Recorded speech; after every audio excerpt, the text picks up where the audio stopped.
My name's James Martin and I'm a game designer at Creative Assembly. You can watch a film, you can listen to music, I can look at art, but I don't get the same feeling inside that I get from playing games. You're the one that's in control of this game. You're moving the character around, you're deciding what they do, how the story evolves. To have that level of interaction is just amazing. Earlier on in project, it's a lot of concepting of ideas. So if you think like pre-production stage, sitting down, writing down the features that you want to implement, what's involved with them, what other teams might get involved with those features as well. From there, we then have our meetings and discussions with a wider team. So it's the designers as a whole. We'll get some programmers in just to give us some more perspective. And that's all about trying to bring together as many minds as possible to make sure that the feature that you're designing can be interacted with by multiple people and not just yourself. The more perspectives you get, the better experience for the wider audience. From there, we go into the kind of alpha where we're implementing all the features and content at a base level. So if you think of like grey box levels and things, trying to get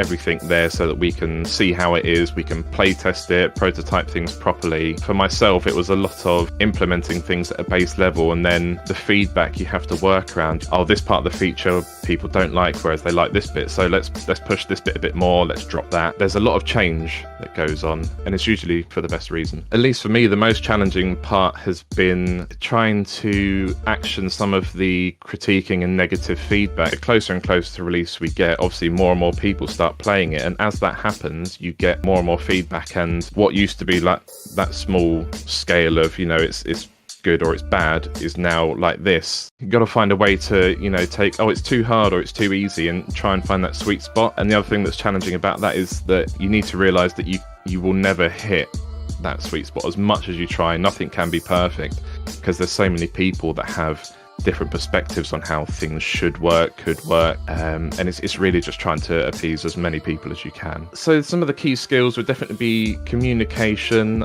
teamwork, and just keeping an open mind. Creating a map, you'll need to communicate with multiple teams. So like the environment art team will need to dress it a certain way. The AI will need to work on this map as well as all the players' units. And then once the map has been dressed, it'll go to audio and VFX to bring it to life. And there's just so many people involved in this one little thing that you need to be able to communicate to all of those and keep everyone in the loop of what's going on, which is a tough thing to do, but it's key in the industry. You need to appreciate what other people need to do. So the longer I take to create that grey box, the longer it takes for the next team to move on to it. And so you've really got to get in a good workflow together and keep it moving. There's more access to things now than when I was trying to get into games. So you do have those tutorial websites. There's a load of YouTube tutorials and stuff as well. You can start your own projects. There's Unity, there's Unreal. You can get involved in a game jam, for example.